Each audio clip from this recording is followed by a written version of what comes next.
tardes. Hoy iniciamos nuestro programa analizando distintos temas de actualidad. Un tema interesante del tema de cannabis lo vamos a tratar en el día de hoy y la importancia que tiene en algún tipo de familia la utilización del cannabis. De eso nos vamos a ocupar en unos minutos. Está con nosotros el director de Tránsito de la Municipalidad de Yerba Buena, doctor Araujo. ¿Cómo le va a usted? Hola, ¿cómo estás, Germán? ¿Cómo te encuentras? ¿Qué tal, Romina? ¿Cómo estás? Buenas tardes, ¿Qué tal, Germán? Vanessa? ¿Cómo Hola, estás? Germán, ¿cómo estás? Pregunta para el doctor. Bueno, bienvenido, doctor Arauz. Muchas En esta gracias. oportunidad, un balance del año 2020, cómo han trabajado desde la Dirección de Tránsito de Yerba Buena. Bueno, el año 2020 la verdad ha sido un año bastante complejo, digamos, por el tema de lo que ha sido la pandemia que ha asolado todo el mundo. No hemos estado exentos de eso. Sin embargo, bueno, se ha focalizado todo el trabajo en ese momento, en la primera etapa, lo que eran los retenes, digamos, cuando estaba la etapa más dura, digamos, cuando se venía desarrollando o se venía alertando sobre el tema de la pandemia, se trabajó muy fuerte, tanto tránsito y transporte, como en ese momento también con la UNI y colaboración de la policía, digamos, provincial. Posteriormente a eso se ha estado trabajando ya con la reapertura, digamos, ya se empezó el tema de la reapertura, la habilitación de comercios, el flujo de tránsito de nuevo, donde ya la gente empezaba a salir. En ese momento lo ideal era empezar de nuevo, o sea, con los controles, sobre todo el tema de alcoholemia, porque ha habido muchos desbordes en algún momento. Entonces he empezado a trabajar con lo que es la concientización de alcoholemia nuevamente y empezar a hacer controles, no netamente de alcoholemia, sino controles generales donde se veía la posibilidad también de quien se encontraba o se lo veía con algún estado alcohólico, poder hacer el tema de alcoholemia.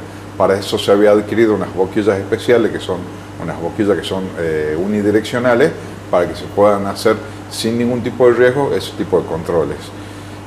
Otras cosas que se han quedado muy truncas durante el año 2020 se van a poder tratar de hacer a partir del 2021, el nuevo periodo. Pero se pudo avanzar con algunas cuestiones, por ejemplo, algo que ha sido muy importante, sobre todo para los taxistas de Yerba Buena, ha sido el tema de la libre transferencia de las licencias taxi, que anteriormente no se podían hacer, salvo algunas excepciones que se daban o por fallecimiento del titular o por destrucción total de la unidad que estaban explotando. Eso se lo trató en el Consejo Deliberante durante el año 2020, ha sido un avance muy grande, sobre todo para el sector de taxista, donde había muchos que no podían seguir la explotación por lo que ha pasado durante la pandemia, o no podían renovar unidades, o directamente no podían seguir trabajando, y lo que se ha hecho es poder abrir la apertura, digamos, hacer la apertura de las licencias y poder transferirlas, que hasta el día de hoy, digamos, se está transfiriendo de una forma mucho más dinámica y mucho más rápida. Y también importa un ingreso al municipio, porque hay un derecho de transferencia que tienen que pagar. Doctor, ya empezando este 2021, ¿cuáles son las acciones que tiene planificada para lo largo de este año? Bueno, lo más importante, por decirlo de alguna forma, lo que se había empezado algo a final del 2020, que era el tema de la capacitación de los agentes de tránsito. Nosotros lo que tenemos planeado desde el municipio con el Ejecutivo Municipal era poder avanzar en un agente de tránsito que sea funcional, digamos, para la ciudad que estamos viviendo.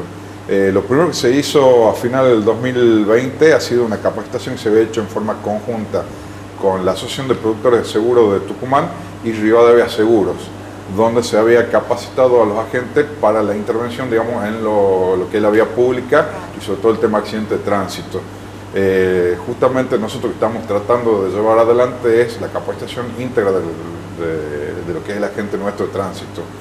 A ver, otros municipios no tienen la vida que tiene el municipio de Yerba Buena y tampoco, digamos, la cantidad de agentes de tránsito que uno ve cuando va ingresando, donde hay distintas paradas donde se los encuentra. Y la primera cara visible que hay y que representa al municipio es nuestro agente de tránsito. Estamos digamos, dentro de un contexto de un municipio que, aparte de la vida que tiene comercial, tiene una vida también turística que se va a activar mucho, digamos, con la nueva normalidad, como le dicen ahora, digamos, donde va a haber mucho turismo interno. Y también, o sea, con la posibilidad que llegue gente de otros lugares. La idea un poco es justamente que nuestros agentes sirvan también como guía turístico, que tengamos agentes de tránsito que también sirvan por ejemplo, en el caso de un accidente, que tengan la posibilidad de intervenir en todo lo que es RCP y primeros auxilios, tener agentes de tránsito que brinden otro tipo de servicio también a la comunidad, que no sea solamente un controlador del tránsito. También creo que tiene que ver mucho, o sea, con la impronta de la gente, en el sentido que se concientice a la gente que no es, su función no es solamente sancionar, sino su función es también como educador vial. Su función es que si vos venís en una moto y no tenés casco, no es solamente hacerte la multa, sino concientizarte por qué el tema del uso de casco. Muchas veces he escuchado gente que te dice, es mi vida, si yo quiero andar sin casco, ando sin casco. Pero en realidad el no andar con casco y tener un accidente no es solamente la vida de la persona, sino lo que importa en la sociedad, el tema del gasto que nosotros tenemos como sociedad para poder cubrirle a esta persona que ha entrado a un hospital público, por ejemplo. Entonces, generar esa concientización a través del agente de tránsito. Una pregunta, usted estaba en la primera línea, digamos así, dentro del tiempo de pandemia. Sí. ¿Hubo muchos casos de COVID entre la gente de tránsito? Ha habido casos de COVID dentro de la gente de tránsito, más yo particularmente he tenido también COVID. Justamente nosotros en esos casos lo que hemos hecho ha sido informar también al RT, porque teníamos entendido que esto se daba dentro del cumplimiento de las funciones.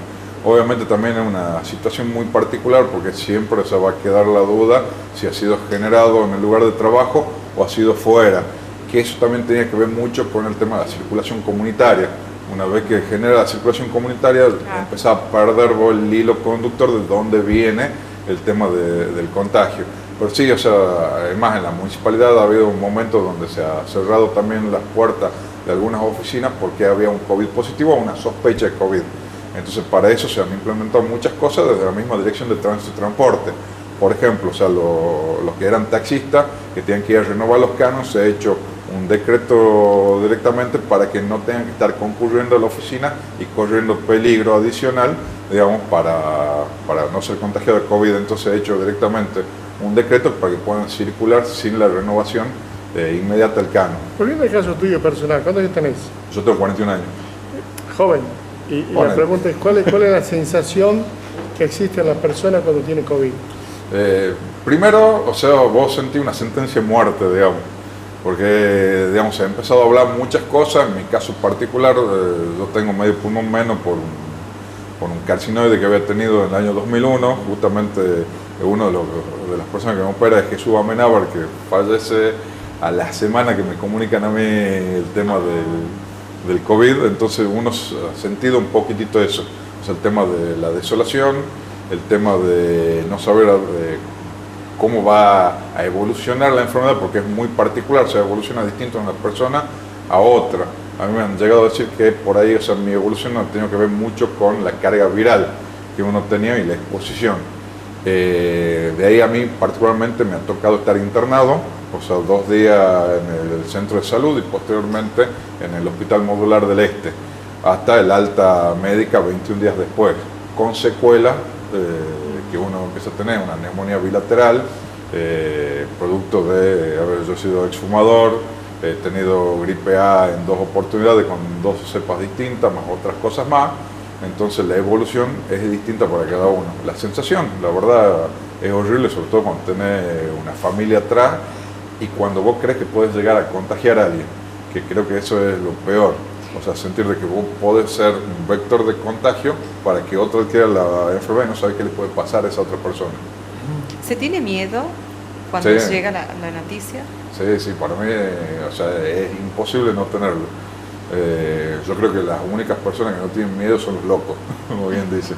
O sea, creo que, como te decía recién, o sea, el mayor temor que tenés no es por ahí, por la vida propia, sino como vos como vector de contagio, generando que peligre la vida en otro. Por eso es clave el tema de, digamos, el tema de la cuarentena. O sea, a mí, gracias a Dios, yo siento los síntomas, me voy a hacer un primer hisopado y me da negativo. Pero como seguía con los síntomas, yo inmediatamente me encierro.